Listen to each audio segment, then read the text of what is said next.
In this video, we are going to find a salesperson who never got order from a particular company. Hello, this is Jagan from Grow with Data. I am posting this video to share my knowledge in SQL with you. If this assists you in your interview preparation anyways, I will be happy. Welcome to the 9th video of our Advanced SQL 50 interview question series. We have different topics to cover and we are now covering the basic joins between tables. This video will be tagged in Advanced SQL 50 questions playlist, and the code we discuss in this video will be uploaded in the GitHub. The link for the GitHub page will be in the video description part. Let's see the data set first and then we can talk about the question in more detail. So we are given 3 tables here. The first one is the company, and the second one is the order, and the third one is the salesperson. Let's create the table. Now if you see the company, it's like a lookup table, company dimension you can say. So we have the company ID, the company name, and which city the company resides in. And if you see the salesperson, it has the salesperson information, like the salesperson ID, the name, what is the commission rate, sorry, salary, commission rate, and when they got hired. This is based on the salesperson's information. So combining this two, it goes to the orders table. In the order table, we got the order ID and when the order got happened and which is the company involved in the order and who is the salesperson, the sales ID and the value of the order, right? So we have 3 different tables. If you see it in a format like this, you see you have 4 companies and we got 5 salesperson. If you see the order 1, it's on June 6th and the company ID is 501, which is red, and the salesperson involved is 101, who is John, and the amount for that order is $50,000. Same way for second one, same company, the salesperson involved is Pam and the order amount is $25,000. And third one is 503, which is yellow, the company name is yellow and the salesperson involved is same Pam, and the order 4, it got 504, which is green, and the salesperson involved is 105, who's Alex, right? So we have in the order table who is the salesperson and what is the company involved. So what they're asking us to do is we have to find the salesperson who never got an order from the company red, that is 501. Given this scenario, only 101 and 104, that is John and Pam, are the only 2 people who got order from 501, which is red. So all the other 3, Amy, Mark and Alex, all 3 never got an order from the company red, which is 501. So we have to pull only those salespeople. Okay, now go back to the SQL.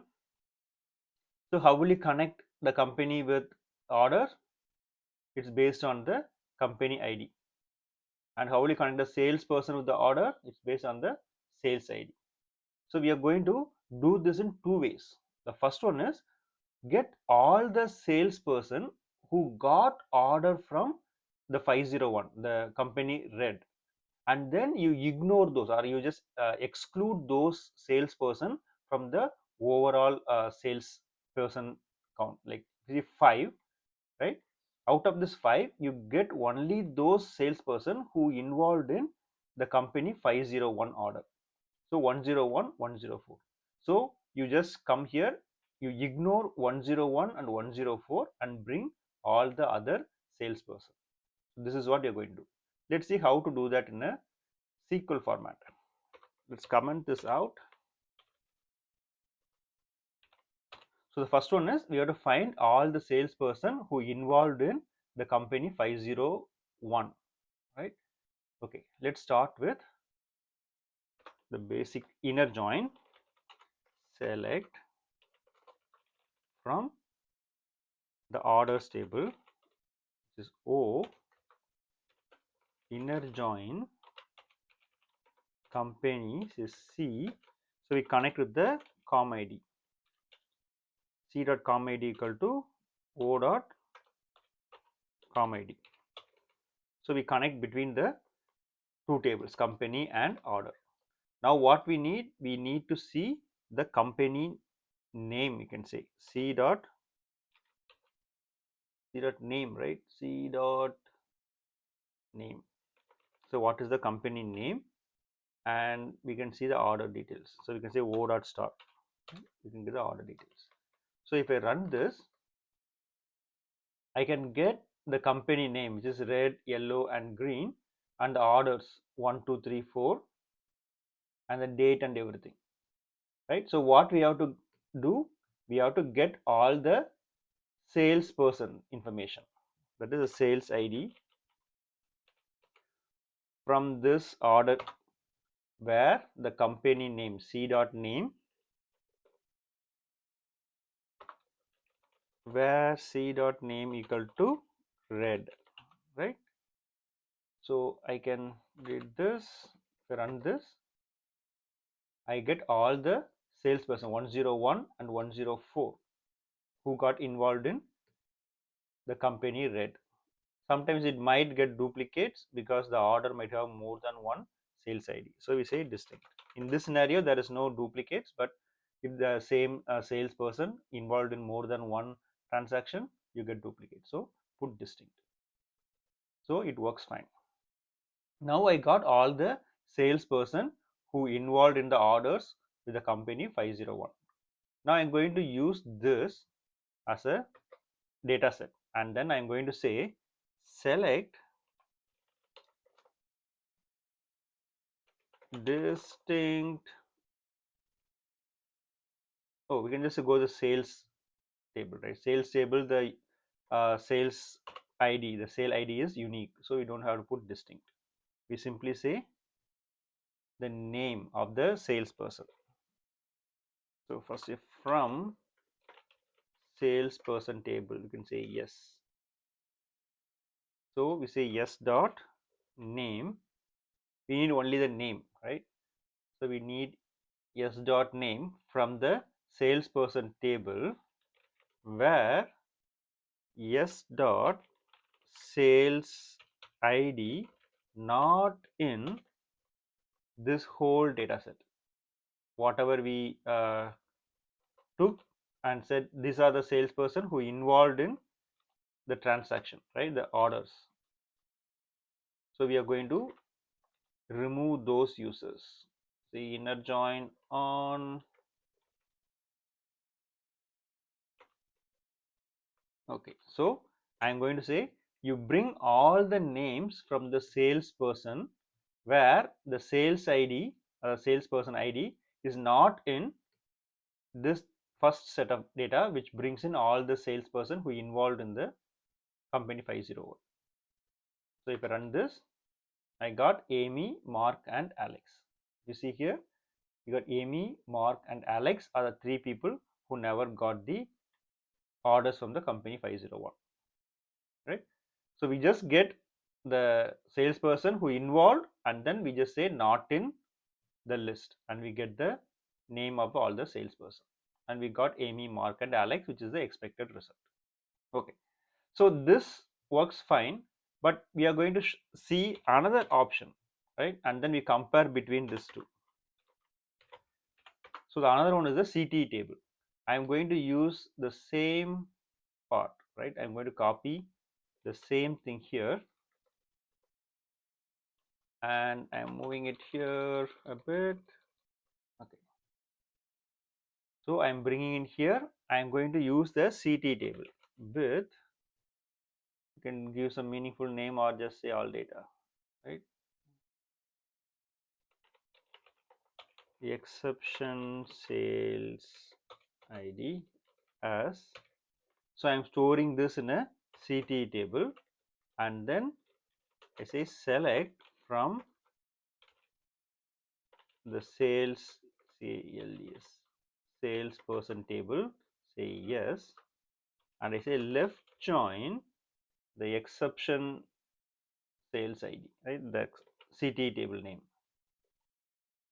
Just say E, exception, right? On the E dot the salesperson ID equal to S dot the salesperson ID, right? If I run this, I put select S dot name E dot, we got a sale ID, right? E dot sale ID, comma E dot sales ID LES. So if you see this, you have all the salesperson from the all the salesperson ID from the salesperson, and then we see if it exists in the data set which involves only the salesperson who connected with the company red. So the Amy, Mark and Alex have null values because they don't have the data in the CTE table. So when you do a left join, you got the null value. So how to filter out only the null values? Say where the E dot sale ID is null. You can't say equal to because it's a null value. Null value is not equal to anything. So if I run this, I get only the salesperson who never got the order from the company 501, other red, right? So if you see this two, both are almost the same. You just have a data set which involves all the salesperson who did the transaction, right? Here is a subset, here it's a CT table, and then here you just ignore it, not in, you do it. So the SQL is so simple, just select from the table where the sale ID not in. But here a little bit of extra effort. You just have the salesperson table left join with the CTA table and you filter it. But performance point of view, this subquery not in, right? This will be like 75% good, but when you have the CT table, this will be more than 90% good. So that will be the performance difference. The main reason is this will take more space, and every time when you trigger, it just goes here and check, right? And this one, since we have the joins, the connection between the CTA table and the main table will be much better than a Norton class.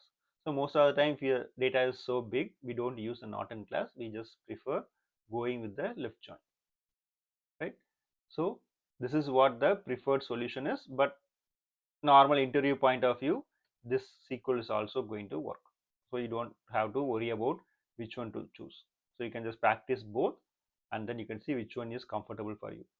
If you want to get the code, then you can go to the Growth with Data YouTube channel. This will be in the Advanced SQL 50 question series. So all the videos will have the GitHub link related to that video. So if you go on to the link, it will take you to the code base and it will have the create statement, right? And the SQL we talked about. The one we are talking now is a 9, which got the 3 tables and then the 2 options we have using the Norton class and using the CTE table. If you want to join the WhatsApp channel, there is a link here. You can use this and join Grow with Data WhatsApp channel. Hope you like this video and thanks for watching.